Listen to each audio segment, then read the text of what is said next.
बिहार में बीजेपी और नीतीश कुमार की पार्टी जनता दल यूथ की बड़ी जीत के बाद से ही बीजेपी लीडरों के हौसले बुलंद हैं। अब ये खबर गर्दिश कर रही है कि झारखंड में हेमंत सोरेन की जो सरकार है वो तो बाकी रहेगी, लेकिन इस वक्त जो यूपीए सरकार है वो अब एनडीए सरकार में तब्दील हो जाएगी।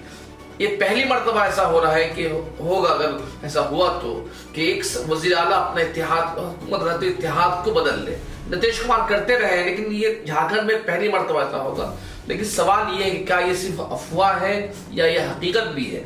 दूसरा सवाल ये है कि आखिर हेमंत सोरेन अगर जाएंगे तो क्यों जाएंगे, क्योंकि वो बीजेपी के खिलाफ इलेक्शन लड़कर वहां तक आए हैं। और तीसरे ये कि उन्हें जेल में रखने की कोशिश की गई है, उनकी पार्टी को तोड़ने की कोशिश की गई है। उसके बावजूद हेमंत सोरेन अगर बीजेपी के साथ जाते हैं तो अपने आप में कई सवाल खड़े होते हैं। आज इन्हीं सवालों पर बातचीत करने के लिए हमारे साथ ई न्यूज रूम के एडिटर मोहम्मद शाहनवाज साहब मौजूद हैं। मोहम्मद शाहनवाज साहब, आपका इंसाफ न्यूज ऑनलाइन में खैर मकदम है। मेरा पहला सवाल आपसे ये है कि जो खबर गर्दिश कर रही है यह अफवाह है, क्या इसमें किसी दर्जे में सच्चाई है? जी, जहाँ तक मैं जानता हूँ, मैं समझता हूँ झारखंड की राजनीति को, और आज के वक्त तक की मैं बात करूँगा, आने वाले फ्यूचर में शायद उसका कुछ ये हो भी, लेकिन अभी तक की जो मेरी ये सिर्फ एक अफवाह है। और उस अफवाह को जेएमएम ने चुप रह के थोड़ा सा कहीं ना कहीं कुछ उसमें सस्पिशन को और बढ़ावा देने का काम किया। लेकिन जेएमएम जो चुप है, जेएमएम के किसी नेता ने इस पर बयान नहीं दिया। जेएमएम की जो प्रेस कॉन्फ्रेंस होती है, एवरीडे प्रेस ब्रीफिंग होती है, उसमें भी ये क्लैरिफिकेशन नहीं दिया गया। तो शायद इसका एक बहुत बड़ा कारण ये है कि बिहार इलेक्शन के दौरान जेएमएम को ये उम्मीद थी कि उन्हें भी गठबंधन के तहत होने की वजह से कुछ सीटें वहाँ मिलेंगी जो वहाँ पे नहीं मिली उन्हें। तो उस वजह से उन्होंने खुल के कहा था ये बात कि बिहार इलेक्शन रिजल्ट के बाद हम इस गठबंधन को रिव्यू करेंगे। तो रिव्यू करने का मतलब ये है कि कहीं ना कहीं जो जेएमएम का से होना चाहिए अलायंस में वो रहे, वो मजबूत हो। तो इसके लिए जो है, जब ये दिल्ली में गए तो रिमर हो रही है, और जेएमएम की तरफ से यही तक की बात है कि अपने पोजीशन को अलायंस में बेहतर करने के लिए वो चुप है, ताकि फ्यूचर में जब कहीं की भी इलेक्शन हो तो वहाँ पे जेएमएम का से गठबंधन में ज़्यादा रहे। पहली बात। दूसरी बात यह है कि इस हवा देने में सबसे बड़ा रोल बीजेपी और उसके उस मीडिया हाउसेस का है जो हमेशा झारखंड में ये चाहती है कि बीजेपी पावर में रहे, और जो है इस तरह की चीज़ों को बहुत ज़्यादा बढ़ा चढ़ा करके पेश करती है कि अब झारखंड में सरकार गिरने वाली है। करीब ये 2019 से, जब से हेमंत सोरेन की सरकार आई तब से चल रहा है। अब यहाँ पे देखने वाली बात ये है कि क्या ये पॉसिबिलिटी बन सकती है कि जेएमएम जा सकती है। तो उसमें पॉसिबिलिटी, जो पूरे इंडिया की सियासत और झारखंड की सियासत का एक बहुत बड़ा फर्क है, वो ये है कि जेएमएम जहाँ से आती है, मैं कांग्रेस, आरजेडी या वहाँ पे दूसरे और लेफ्ट की पार्टियां हैं, सीपीआई-एमएल है, मैं उनकी बात नहीं करूँगा। मैं सिर्फ और सिर्फ जेएमएम की बात करूँगा। जेएमएम आज के डेट में इक़्तिदार में है, हुकूमत में है। जेएमएम सबसे बड़ी पार्टी है। तो अभी से कुछ वक्त पहले तक, मतलब ये बार बार हमेशा बात होता था कि जेएमएम जा सकती है बीजेपी के साथ में। तो अब 1.5 साल पहले की बात होगी, उस वक्त 2019 वाली गवर्नमेंट चल रही थी, या 2 साल पहले की बात होगी। उस वक्त एक एमएलए ने, जो आज के डेट में बहुत बड़े पोजीशन पे हैं, हेमंत सोरेन से भी करीब हैं, उन्होंने खुल करके मुझसे ये कहा था कि हम लोग इसलिए नहीं जा सकते हैं कि हमारा जो वोट बैंक है, हम जिन वोट से जीत करके आते हैं, एक तो ये होता है मैंडेट, जो पूरे गठबंधन को मैंडेट मिला है वो बीजेपी के खिलाफ मिला, ये सबको समझ में आती है। लेकिन एक है कि वोटर बेस। तो वोटर बेस जो जेएमएम का है, उसमें वैसे ही वोटर बेस हैं कि जेएमएम अगर बीजेपी में जाती है तो वो वोटर बेस कभी भी जेएमएम के साथ मूव नहीं करेगा। उसमें आदिवासी हैं, उसमें मुस्लिम्स हैं, उसमें दलित हैं, उसमें वैसे सेक्युलर सोच वाले लोग हैं जो बीजेपी के खिलाफ हर मामले में खड़े रहते हैं। बहुत सारे सोशल वर्कर हैं, बहुत सारे सिविल सोसाइटी के लोग हैं। तो वो बेस जेएमएम कभी नहीं खोना चाहेंगी, पहली बात। और वो मतलब खोना नहीं चाहेंगी क्या, कि अगर वो ये डिसीजन लेती है बीजेपी के साथ जाएंगी तो जेएमएम को हर हाल में उस मामले में नुकसान होगा। उसका एक नया वोट बैंक जुड़ सकता है कि बीजेपी का कुछ वोट उसके पास आ जाए, लेकिन जेएमएम और बीजेपी के सियासत का हाल के दिनों में जो सारा मामला रहा एकदम कंप्लीट अलग रहा है। ये दो के एक चीफ मिनिस्टर होते हुए भी हेमंत सोरेन जेल चले गए, और तो वो जो दूरी है बीजेपी के भी कितने वोटर्स जेएमएम के साथ जुड़ जाएंगे इसको अभी नहीं कहा जा सकता है। तो जेएमएम को फायदा होता दिख नहीं रहा। और एक और बहुत बड़ी बात है कि जेएमएम के पास में दूसरी लीडरशिप बन चुकी है, और वो है कल्पना सोरेन के रूप में। तो जेएमएम को कुछ भी खोने को नहीं है, तो वो एक ऐसी पार्टी में जा करके अपना वोट बेस क्यों गंवाएंगे। और दूसरी ये भी है कि जो उनका बीजेपी का जो काम करने का तरीका रहा है, अभी बिहार में जो सरकार बनी है वहां पे नीतीश कुमार अब गृह मंत्रालय उनके चार्ज में नहीं है, अब लोकसभा स्पीकर नहीं है, स्पीकर नहीं है। तो इन सब के वजह से अभी भी जो पास्ट में महाराष्ट्र में हुआ था वही बिहार में होते हुए दिख रहा है। तो जेएमएम पूरी बहुमत में रह के इतनी बड़ी गलती अब नहीं करेंगे कि जो है। हाँ, लेकिन शहनवाज साहब जेएमएम तो पहले भी बीजेपी के साथ सरकार बना चुकी है ना। देखिए, जैसे मैं कांग्रेस के मामले में ये मानता हूं कि कांग्रेस को दो तरीके से देखना चाहिए, सोनिया गांधी से पहले का कांग्रेस और सोनिया गांधी से बाद का कांग्रेस, है ना। उसी तरीके से जेएमएम में हेमंत सोरेन से पहले का जेएमएम और शिबू सोरेन का टाइम का जेएमएम, दोनों में फर्क क्या है? दोनों में बहुत बड़ा फर्क है। दोनों में सबसे बड़ी बात यह है कि पॉलिटिकली शिबू सोरेन ने बीजेपी के खिलाफ सरकार बनाने और ये करने के सवाल पे उतनी बड़ी लड़ाई नहीं लड़ी थी जितनी बड़ी लड़ाई हेमंत सोरेन ने लड़ी है। ये बात एकदम क्लियर है। मतलब 2024 का ही अगर आप इलेक्शन देख लें तो वो अपने आप में बहुत बड़ी लड़ाई थी, और 2024 में लोकसभा के भी चुनाव देख लें, फिर 2019 का अगर उससे थोड़ा सा आप कम करें तो 2019 में भी हेमंत सोरेन ने बड़ी लड़ाई लड़ी। लेकिन वो लड़ाई Shibu Soren as a politician नहीं लड़े, हाँ as a social leader, as a मतलब ट्राइबल लीडर, उन्होंने सामंती की हुकूक की लड़ाई लड़ी, हाँ, और सिस्टम के खिलाफ लड़ा। लेकिन वो पॉलिटिकल लड़ाई उस तरह से या तो नहीं लड़ पाए या नहीं लड़े जी, उस तरह के हालात नहीं पैदा हो पाए जी। मनमोहन सिंह सरकार में वजीर भी बने जी साहब जी। तो ये भी देखना चाहिए कि वो दूसरे तरफ भी रहे शिबू सोरेन के टाइम में, लेकिन वो सारा फेज जेएमएम के स्ट्रगल का था, पॉलिटिकल स्ट्रगल का फेज था। आज के डेट में जेएमएम एस्टैब्लिश्ड है। आज के डेट में जेएमएम ये कुवत रखती है कि अगर अभी थोड़े से ढंग से वो काम कर ले तो हो सकता है नेक्स्ट इलेक्शन में वो चाहेंगे भी अपने दम पे पूरी बहुमत ले आए। जी अभी से कितनी दूर सीट है? अभी आप मान 36 सीट है, मतलब हाँ 41, मतलब 5 या 6 सीट की दूरी है। कांग्रेस के पास 16 एमएलए है। हाँ नहीं, दूसरा सवाल मेरा आपसे ये है कि कांग्रेस और जेएमएम का तालमेल आपस में कैसा रहा है? मतलब आरजेडी से नाराजगी ठीक है भाई, चूंकि पूरी नाराजगी आरजेडी से ज्यादा है जी। आरजेडी को एक सीट है झारखंड में मेरे ख्याल से जी। तो अगर उनको बात भी कर दिया जाए झारखंड, तो कांग्रेस से कैसा तालमेल है? अब जैसे हम इसलिए सवाल पूछ रहे हैं आपसे कि हमने देखा कि राहुल गांधी उनके फादर के इंतकाल में आए और आखिरी रस्म में शिरकत की है। जैसे मोदी वगैरह हॉस्पिटल गए ही थे जी, और भी लीडर गए, लेकिन राहुल गांधी आखिरी वक्त में होता है ना, कंधे देते वक्त शामिल रहे जी जी जी एकदम। और जब वो जेल में थे तो उनकी वाइफ को सहारा दे रहे थे सोनिया गांधी और राहुल गांधी जी जी। नहीं, कांग्रेस अपने तरफ से मतलब अगर नेशनल लीडरशिप की बात करें जेएमएम के साथ हमेशा खड़ी रही है, लेकिन मतलब उसको अगर आप लोकल लीडरशिप में देखें तो उसको दो फेज में देखने की जरूरत है। 2019 का जो टाइम था उस वक्त जेएमएम और कांग्रेस के रिश्तों में थोड़ी बहुत खिंचाव था। अच्छा। और एक सिचुएशन ऐसा भी आया कि जब इरफान अंसारी जो अभी मंत्री भी हैं वो कलकत्ता में पैसों के साथ पकड़े गए थे, और उनके साथ में एक दो और कांग्रेस के एमएलएस थे। तो ये बात कहा गया कि वो लोग सरकार गिराने वाले, हालांकि ये किसी तरह से साबित नहीं हो पाया कि किस मामले के पैसे थे क्या थे। और आज के डेट में वो अलायंस पार्टनर भी हैं। आज के डेट में हेमंत सोरेन कैबिनेट मिनिस्टर भी हैं जी। और इरफान अंसारी का ही एज ए कांग्रेस लीडर ये बयान आया है कि कांग्रेस इसके साथ में चट्टान की तरह खड़ी है और अलायंस बहुत मजबूत है। लेकिन मैं उसमें एक चीज और ऐड करना चाहूंगा कि पिछले एक साल, अभी जस्ट नवंबर में एक साल पूरा हुआ है इस गवर्नमेंट का, तो पिछले एक साल में भी कांग्रेस के साथ में कोई वैसा बड़ा मसला नहीं दिखा जी जी।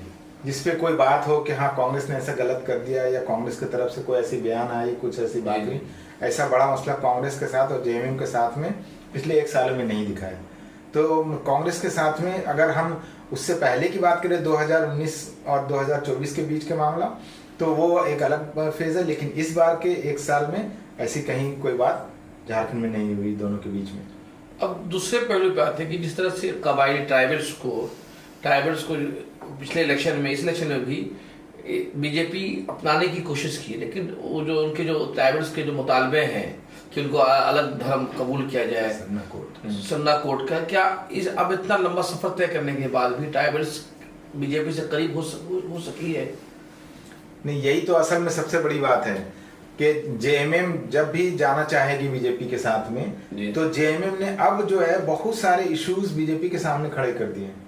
अच्छा। जो उसमें सबसे स्ट्रॉन्ग यही है सन्ना कोड है ना, उसका और भी कई सारे इश्यूज हैं जो ट्राइबल से डायरेक्टली जुड़े हुए हैं। तो वो सवाल फिर कैसे हल होंगे, और क्या जेएमएम ये बोल सकती है कि हाँ ये जो हमने ये किया था, जैसे जो भी बिल लेकर के आए थे और जो भी हमारी कम्युनिटी के लोगों की डिमांड है उसको बीजेपी पूरा करने जा रही है, जी जो होती हुई दिखती नहीं है कि बीजेपी की सियासत की लाइन दूसरी है। और इसमें एक बहुत बड़ी बात और है, बीजेपी की नेशनल लीडरशिप जो भी समझे, पर जो बीजेपी की झारखंड की जो लीडरशिप है वो कभी भी जेएमएम के साथ मर्ज होना नहीं चाहेगी। जेएमएम के एक आध 2 लीडर को लेना दैट इज अनदर थिंग, जैसे वो जो चंपई सोरेन आ गए है ना, या और भी कोई आ जाए वो अलग बात है, लेकिन हेमंत सोरेन को लाना, ये बाबूलाल मरांडी एक थे ना स्टीफन करके थे। हाँ, बाबूलाल मरांडी हैं अभी भी बीजेपी, वो तो पहले से बीजेपी के हैं। हाँ। और जो लीडर थे स्टीफन करके, हाँ वो लेकिन वो उतना बड़ा फिगर नहीं है। लेकिन मैं ये कह रहा हूँ कि बाबूलाल मरांडी के मतलब मामले में अगर उनके केस को समझे तो बाबूलाल मरांडी की पूरा पॉलिटिकल करियर खत्म हो जाएगा। ऐसे भी अब वो ढलान पे है, लेकिन अगर हेमंत सोरेन जेएमएम में आ जाते हैं तो बीजेपी में आ जाते हैं तो उनका पूरा पॉलिटिकल, और वो कभी नहीं चाहेंगे, वो आज के डेट में भी पावरफुल, और भी कई सारे वहां पे अभी रघुवर दास फिर से वापसी चाह रहे हैं, तो रघुवर दास का भी पॉलिटिकल करियर और फॉर्मर सीएम बैठे हुए वहां पे। हाँ, चंपई सोरेन है ही नहीं, और बीजेपी के जो सीएम थे पहले, लास्ट सीएम जो थे वही रघुवर दास, उससे पहले जो अर्जुन मुंडा जी। तो अर्जुन मुंडा के साथ में भी वही मामला है। इसलिए लोकल लीडरशिप कभी ये नहीं चाहेगी कि जेएमएम के साथ में मिलकर सरकार बने। हालांकि सरकार बनाने के अपने फायदे होते हैं, बहुत सारी चीजें हैं, लेकिन ये जो कुछ जेएमएम का अपना वोट बैंक और बीजेपी के जो लोकल लीडरशिप है, ये दोनों का जो मामला है ये इनको एक साथ नहीं आने देंगे। साहब, मेरा सवाल आपसे ये है कि जो कोलेशन के जो खबरें गर्दिश है, कहीं इसका कारपोरेट सेक्टर कोई रोल नहीं अदा कर रहा है? मैं इसलिए पूछ रहा हूँ कि अडानी का गुड्डा में प्लांट है, बांग्लादेश में बिजली बंद हो गई है, और अभी हेमंत सोरेन को महंगे दाम में बेचना चाहते हैं, तो क्या ये पूरा का पूरा एक कारपोरेट कोशिश का हिस्सा तो नहीं है? जी देखिए, मैं तो ये मानता हूँ हाल के दिनों में अगर आप ये करें, छत्तीसगढ़ में मैंने देखा था कांग्रेस की गवर्नमेंट थी, अडानी के बहुत सारे जो काम हैं वो नॉर्मली रुकते नहीं हैं। जी। और वो अब मतलब अगर दिल्ली में कोई पॉलिटिक्स उस पर हो रही है, राहुल गांधी कुछ बोल रहे हैं, उनके पार्टी के दूसरे लोग ही कुछ और कर रहे हैं, तो अडानी के साथ में मुझे नहीं लगता कि कोई भी गवर्नमेंट अब खुले तौर पे उतना ज़्यादा ये में जाती है और उसको बिजनेस मामला शो करके, उसको डेवलपमेंट से जोड़ करके, उनके हाँ में हाँ मिला करके उनके साथ में चलती है।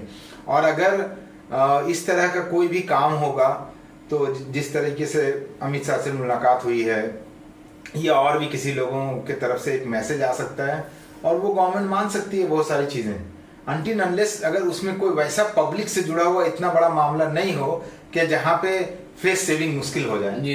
तो बाकी उस तरह की दिक्कत है नहीं, लेकिन ये बात जरूर है कि आज के इस टाइम में कॉर्पोरेट वर्ल्ड जो है वो बहुत ज्यादा इन्वॉल्व हो चुके हैं पॉलिटिक्स में। अमेरिका का ये लोग बताते हैं कि अमेरिका का जो भारत से ताल्लुकात में खिंचाव आया है, जो टैरिफ का जो इश्यूज है, उसके पीछे भी अडानी का रोल है, क्योंकि अमेरिका अडानी के खिलाफ कार्रवाई चाहता है। तो भारत, वज़ीर आज़म मोदी जो है अडानी के साथ आंख बंद कर खड़े हैं, नहीं चाहते कि टैरिफ में जाए, भारत का कारोबार खत्म हो जाए, कुछ भी, लेकिन अडानी बचे रहे, सेबी अडानी जी। और इस सरकार की जो सेंटर में हमारी गवर्नमेंट है उसके इन्वॉल्वमेंट और नजदीकी जो है अडानी के साथ में उसमें कुछ छुपी हुई नहीं है जी। लेकिन मैं ये समझता हूँ कि किसी भी वजह से, अडानी के प्रेशर की वजह से या किसी भी वजह से जेएमएम अगर बीजेपी के साथ जाती है तो जेएमएम को लॉन्ग रन में, जो जेएमएम लॉन्ग रन की सोच रही है, ये मैंने नोटिस किया था। मैं 2024 के आसपास कुछ जेएमएम के लोगों से मिला था, बातचीत हुई थी,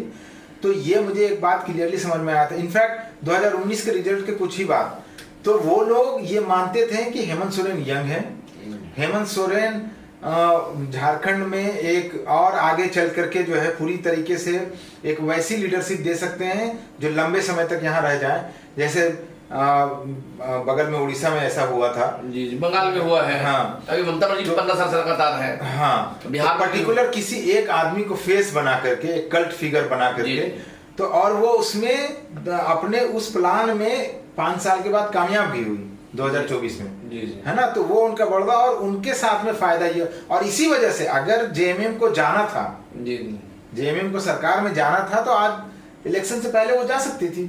मतलब कि सबसे बड़ी बात तो यह है कि इतना प्रेशर था, वो जेल भी नहीं जाते हेमंत सोरेन। अब तो जेल होकर के आ गए, अब उनके पास सेकंड लीडरशिप तैयार है, इसलिए मुझे नहीं लगता कि जेएमएम अब इस तरह का कोई कदम उठाएगी। लेकिन मैं इसमें एक पॉइंट और ऐड करना चाहता हूं, जो तमाम इस तरह की अपोजिशन की पार्टियां जो अपने आप को देश में ये मानती हैं कि वो कुछ नहीं करती हैं और उनकी खबरें बनने लगती हैं, और बीजेपी की बड़ी बड़ी पॉलिसी, एंटी पीपल पॉलिसी रहती है, उस पर चर्चा नहीं होता है ना। बहुत सारी चीजें हैं, आज के डेट में भी पीएमओ का एक खबर इंटरनल चल रहा है और वो मेन स्ट्रीम मीडिया में नहीं है। हाँ, जो जासूसी वाला, जो हिरन जोशी वाला इशू है, या फिर संचार वाला जो है, हाँ, तो ये सब नहीं चल रहा। तो मुझे ये बार बार ऐसा लगता है कि चूंकि इससे पहले भी हुआ है झारखंड में, बहुत ज्यादा हवा दिया गया, चूंकि आपने, जो मैं अपोजिशन के लोगों से कहना चाहता हूं, आपने अपना मीडिया में उस तरह का एक वो नहीं क्रिएट किया है कि लोग आपके ये हो सकता है सही चीजों को हाईलाइट करें, सही चीजें ये करें। आप मीडिया को अपने हाल पे छोड़ चुके हैं। मीडिया को जिस तरीके का, मीडिया कोई आपसे डायरेक्ट सपोर्ट नहीं चाहता है, मीडिया एंटी एस्टेब्लिशमेंट हमेशा से रहना चाहता है। जो अच्छे मीडिया वाले लोग हैं, जो इंडिपेंडेंट मीडिया हैं, जो जर्नलिज्म को समझते हैं, लेकिन उसमें ऐसा तो होना चाहिए ना कि कम से कम आपका जो काम करने का तरीका है और आप जो कहना चाह रहे हैं वो सारी बातें सही तरीके से आए, लेकिन वो नहीं आती हैं सही तरीके, इसलिए कि आप मीडिया से दूरी बना करके रखते हैं, और वो दूरी सारे स्टेटों में दिखता है। हमें झारखंड के बाद बंगाल में भी इस तरह की चीजें दिखती हैं। तो जब बीजेपी ने जिस तरीके का पकड़ अपना मीडिया पे बनाया है, ये सोशल मीडिया जो उनके पास है, पहले चीजें सोशल मीडिया पे चलती है, उसके बाद फिर मेन स्ट्रीम मीडिया। अभी भी आप देख लीजिए किन किन जगहों पे ये खबरें आई हैं, वो सारे वैसे मीडिया हाउसेज हैं जो कभी भी गवर्नमेंट के जेन्युइन काम को, हेमंत सोरेन के जेन्युइन काम को उस तरह से नहीं दिखाते हैं, बड़े काम को और उनके लीडरशिप को उस तरह से हाईलाइट नहीं करते हैं। लेकिन जब इस तरह का कोई भी र्यूमर जिससे जेएमएम का फ्यूचर को ये नुकसान हो सकता है, या उनकी पार्टी के इमेज को किसी तरह फर्क पड़ सकता है, या पब्लिक में कंफ्यूजन क्रिएट हो सकता है, उसको वो हवा देते हैं। तो उनको इस चीज़ों को भी समझने की ज़रूरत है कि अपना एक मीडिया में, मैं ये नहीं कहता हूँ आप पकड़ बनाइए और मीडिया में पैसे दीजिए और वो कीजिए, लेकिन एक आपका उस तरीके का टच होना चाहिए, है ना, जिसके जरिए से जो है आपकी सही चीज़ें पब्लिश हो और इस तरह के र्यूमर को बहुत ज़्यादा हवा नहीं लगे। बहुत बहुत शुक्रिया आपका, अपने इंसाफ न्यूज़ ऑनलाइन को टाइम दिया। मैं अपने जो नाजरीन हैं उनसे मेरी दरख्वास्त है, अगर आप पहली मरतबा हमारे वीडियो को देख रहे हैं तो शेयर करें और ज़्यादा से ज़्यादा तक फैलाएं। और ये इस तरह के प्रोग्राम करने का हमारा मकसद भी यही है कि एक नया नैरेटिव पेश किया जाए, जो गोदी मीडिया जिसे हम कहते हुए एक अलग नैरेटिव पेश करता है, उसके मुकाबले अगर वो गलत है तो उसके मुकाबले में भी एक सही नैरेटिव आना चाहिए। और इंसाफ न्यूज़ ऑनलाइन की कोशिश से एक सही नैरेटिव पेश करने की बहुत बहुत शुक्रिया।